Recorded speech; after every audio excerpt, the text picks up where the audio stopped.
que é o ativismo judicial? Alguns de vocês, e eu até falei isso na aula passada, né?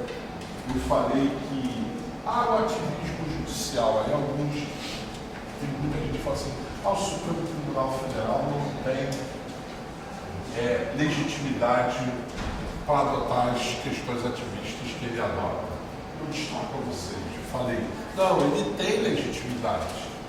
Agora, é inegável que o ativismo judicial, ele se configura como uma situação de anomalia onde o judiciário exerce atribuições que cabem, portanto, a outros poderes.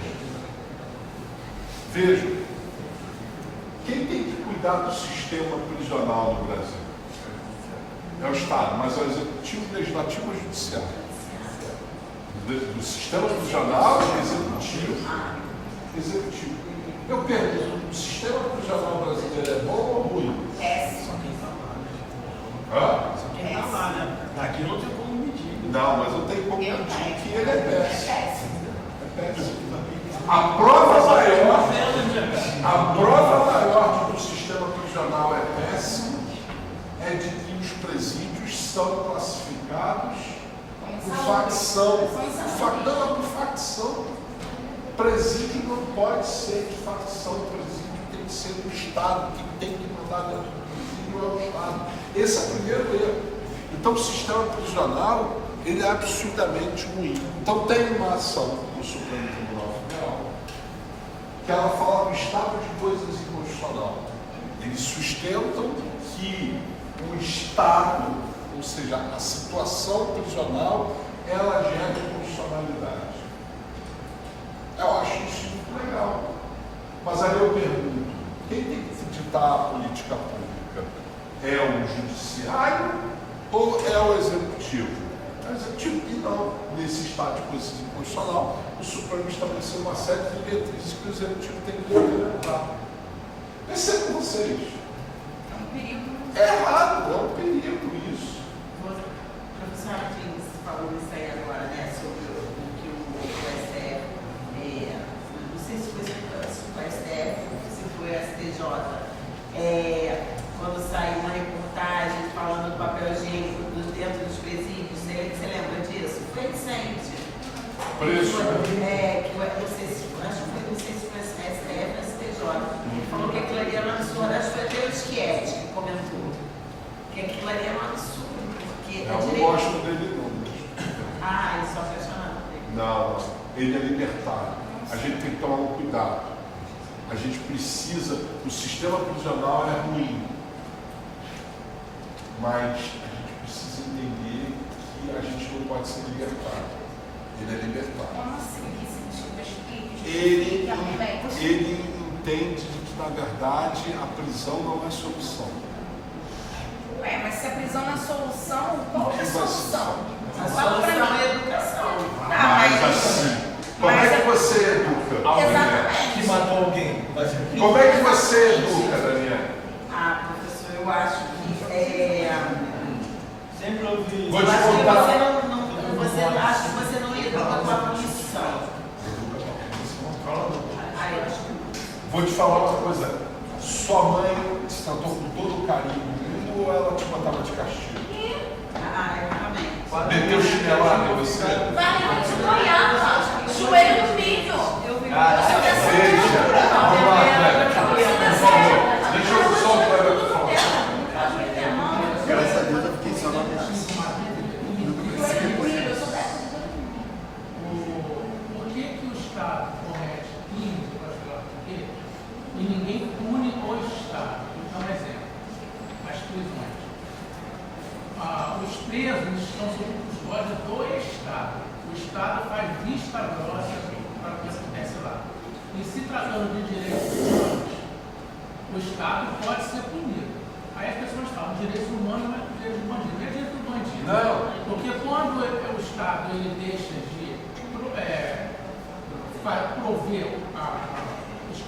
quem está encarcerado e também provoca violência dentro da Fora da sociedade, prisão, atentando contra os direitos humanos, na realidade eu estou dando uma eu fazendo vista grossa, eu estou dando uma salvaguarda para o Estado fazer o mesmo comigo que não sou bandido.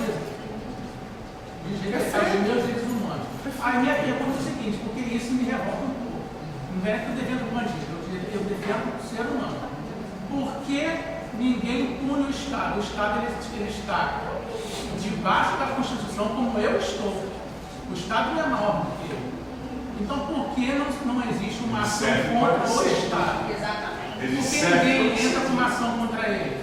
Para pedir a ele danos morais, danos pessoais, exigir. Mas existe.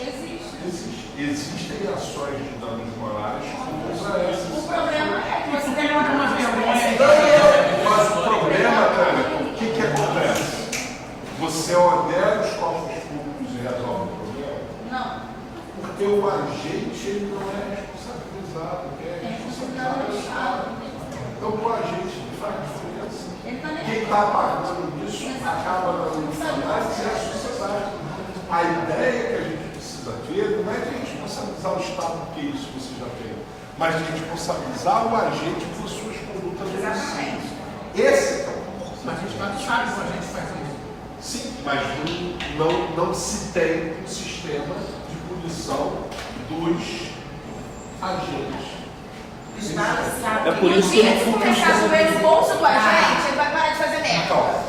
Porque o polícia já está no meu carro e saiu do carro dizendo como se ele tivesse autoridade por ter batido no meu carro. É, polícia.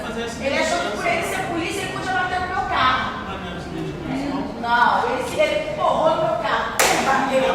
Aí saiu. O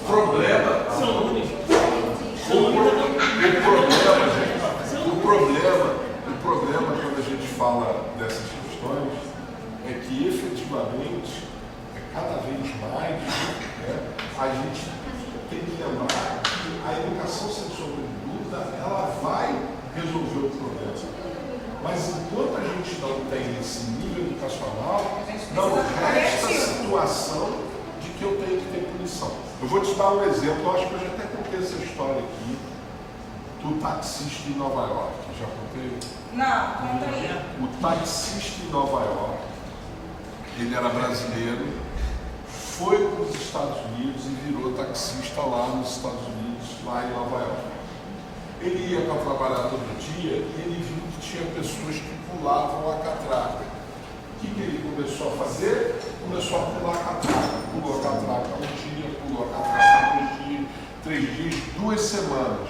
Um dia ele pulou, preso. No mesmo dia, apresentado para julgamento, para análise, para sumário. E aí ele senta lá, vem o defensor público. Olha só, você está sendo acusado disso. Aí ele falou assim, qual é a pena disso? Olha, a pena disso daí é 6 meses. Ah, pô, não vou negar, você vai se declarar inocente. Ah, não, vou me declarar inocente. Aí o defensor falou para ele, olha só, eles apresentaram para mim as filmagens, você pulando durante 2 semanas na placa. Mas aí eu declaro como inocente, não tem como impugnar essas filmagens. Ele falou assim, não, eu tenho, posso impugnar. Só que você mentir, porque aí você está mentindo, ficar demonstrando que você está mentindo, a pena é de 5 anos. Então você vai cumprir 5 anos pelo perjúrio, mais os 6 meses de essa mentira. Então eu não posso mentir? Eu falei assim, não, aqui não é permitido mentir. Mas eu vou propor um acordo, tá? Qual foi o acordo que eles chegaram à conclusão? 3 dias de prisão. Você vai para um presídio, vai ficar 3 dias preso. E depois você é solto e está tudo certo. Ele falou, então tá, vou aceitar 3 dias preso. Então, o que aconteceu com ele? Ele foi educado com base no amor ou na dor? Ele permaneceu nos Estados Unidos 28 anos. Pergunta qual outra anotação que ele teve. É isso que eu estou falando. Eu entendo que as prisões que nós temos, elas são horrorosas. Mas eu não tenho outra solução a não ser do que punir aquele que age fora dos termos estabelecidos na lei. No Brasil, isso seria impensável, porque aqui a gente tem um princípio em latim que se chama nemo delictus sine tangere, ou seja, o princípio da não autoincriminação. Eu aqui, enquanto réu, posso mentir. Eu tenho o direito de mentir. Pergunta. Eu não sou obrigado a produzir provas. No Beleza? caso da Lei seca. lei seca. Mas a lei seca hoje é fácil. O que o agente faz? Sopra. Ah, eu não quero soprar. Ok, mas mais do que isso, Brian, ele aplica a multa, mas ele faz o seguinte: o cara está com cheiro de álcool, está com o olho vermelho, deambulando com dificuldade, acabou, estava mesmo. Há uns 12 anos atrás, eu fui parada na lei seca. Aí, eu tinha tomado, né? Uma taça de vinho. Um bombom, um bombom. E fiquei com medo de fazer o teste com a fome. Aí Champanhe. o policial ele falou que eu não era obrigada a produzir provas contra mim, que se eu tivesse com medo eu não fizesse o teste. Aí eu não fiz. Aí eles pegaram a carteira. Eu fiquei uma semana sem carteira. Aí teve que ir lá no Detran do Rio para Lá pegar. no Rio, uma E depois semana. recebeu uma multa em casa. Foi. Na época. Paguei. Hoje é diferenciado. Paguei Ele é zero, né? paguei. Na época também tinha um grau de tolerância. Tinha um grau de tolerância. Veja, Tava eu e minha prima. eu não gosto muito do sistema brasileiro. Nos Estados Unidos você pode beber e dirigir.